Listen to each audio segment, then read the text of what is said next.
Welcome everybody to my brand new indie game devlog. I think this is something like number 8 of my indie game devlogs, I'm not really sure, but we've come a pretty far way. So you might see a couple of changes right off the bat. I think I'm going to stick with this title screen for the demo. I'm not going to change it before the demo, which actually really hyped for that.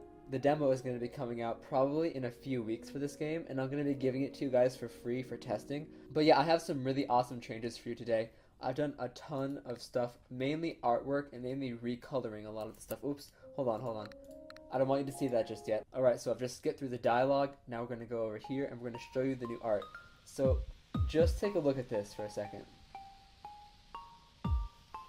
I'm going to go put up a comparison of what this looks like compared to what it used to look like. And you're going to see a huge difference.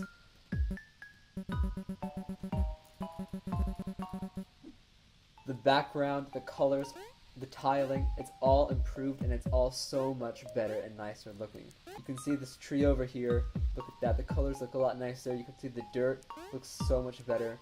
Even the spikes, I got a little bit of recoloring on. Kind of like unnoticeable, but it's still there.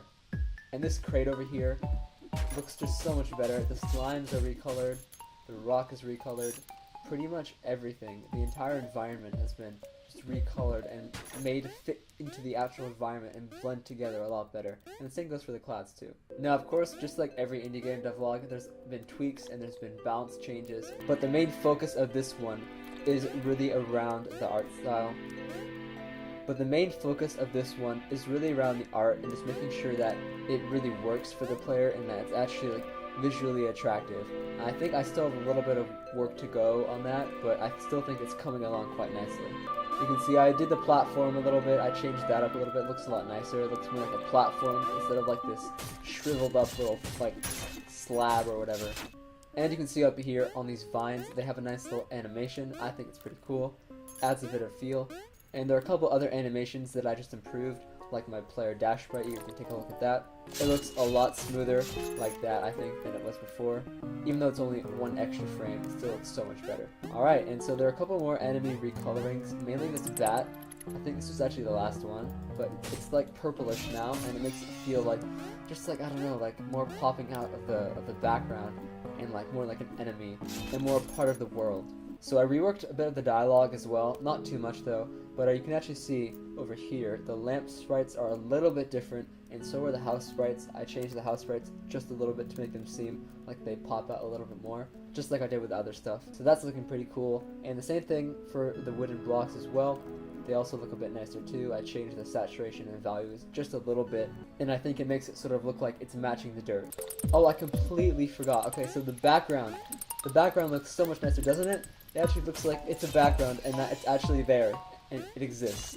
Like before it was alright, but like there was something wrong about it that I kept looking at it and I was like, this really doesn't like feel like a background, like it doesn't blend together well. And I think I fixed that problem. I changed the colors up drastically. The green, the other green, the dark shade green, the blue of the actual mountain, it all looks so much nicer.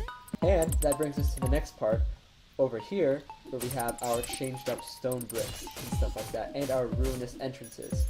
Those are all looking much better than they were before. They all look like they have some sort of, I don't know, like color in them instead of being very dull and plain. And spiders, same as usual. Stalagmite tiles are changed as well to fit the palette that I'm using for these stone bricks. I fixed some tiling errors as well. I don't know if you noticed that, but there are some instances where the stone or the dirt would generate a tile over another tile. I think it still happens, yeah, with the stone ones like right here, because I think I just forgot to do it. Like I did it with my dirt. The dirt one works just fine. I just forgot accidentally, I guess, to do it for the stone. That's fine. Now that I'm really noticing it though, some of the shadows don't look right on these. Huh. I guess I'll have to fix that in a little bit. It's always satisfying to see him get killed though. I think this level really showcases how well the blocks go together. You can see the dirt, and you can see the stone, and you can see how well they just come together to create a really nice contrast to make something that's actually like visually attractive. Which for me is definitely a win, because this is probably the best looking game that I've made before. So everything else besides that has not really been changed. No other art has really been changed. I guess besides a couple of the tiles in the shops, but that's sort of besides the point. Alright, let's just blast through these guys. Just spam my dash until I can't do it anymore. Jump over this wall. get over here, get through here, and skadoosh. So you can see the health bar, the little boss icon on the bottom, 50 HP, strongest boss, and yeah, he's facing the wrong way. I know. But yeah, let's go into this dialogue real quick. Actually, you know what? No. Just gonna skip the dialogue. But it doesn't give anything away, but I want people to sort of be surprised by it when they first read it. It's actually, I really love this part. I absolutely adore it. There's snow falling everywhere, and the scene is really being set. I got some music for this boss fight. Now literally all I need is the actual boss itself. Half the battle is over, now I just have to complete the other half. Which is gonna be a complete pain because something terrible happened recently. When I was making this guy, I had put all of his body parts. This is why the animations look so bad. I'm redoing all of them. But it's because I put the body parts on a layer in A-Sprite. And for some reason, I lost that file, so now I don't have all the body parts on the different layers. So now I've got to re-put them on all the layers. And it's not like that much work, but I just can't bring myself to do it right now. So I'm just going to sort of procrastinate until I don't have any other choice. But yeah, other than that, it's looking pretty cool. So we have to kill this guy to go to the tundra. So let's go do that real quick. But anyways, the plan for this guy was that he's gonna sort of like walk around, but if you get even like this far away from him, like this, he'll grab his little club and he'll bring it down and try and smash you. But that's not it. You see, he's also gonna have this other attack where he jumps high in the air and smashes down on the ground, creating shockwaves that go left and right. Better, when you defeat this boss, you get that ability. So you're gonna be able to jump down and smash on the ground and create these shockwaves, which is gonna be really cool because I think the player is really in need of some new attacks at the moment. He'll just walk like an idiot right into the wall, and they'll kill him, and we'll get a key, and we'll get tons of gold. Okay, here we go. Let me turn up the volume real quick. I really love this OST. It's one of the favorites that I've made. Probably among 3.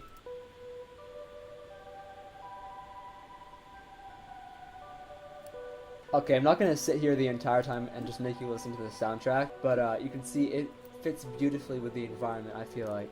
It's going to give such an amazing feel to the tundra biome. I honestly can't wait to start this biome. It's going to be so cool. I have so many awesome enemies, more unique enemies that are actually more difficult and have like cool abilities. And there's going to be new attacking, new bosses, new NPCs. There's going to be so much, and I honestly just can't wait to just implement it all. And that's sort of going to be my downfall. I feel like I'm going to just work so hard and I'm going to kill myself. But you know what? This has been Riptide. Thank you guys so much for all the recent support. I just want to say we've already had 150 subscribers. It's been insane on how quickly I've been growing. Just from posting these devlogs and these other random videos, it's like it's a place to share my work. So once again, thank you so much for tuning in and watching this episode of my indie game devlog, and I'll see you in the devlog number 9.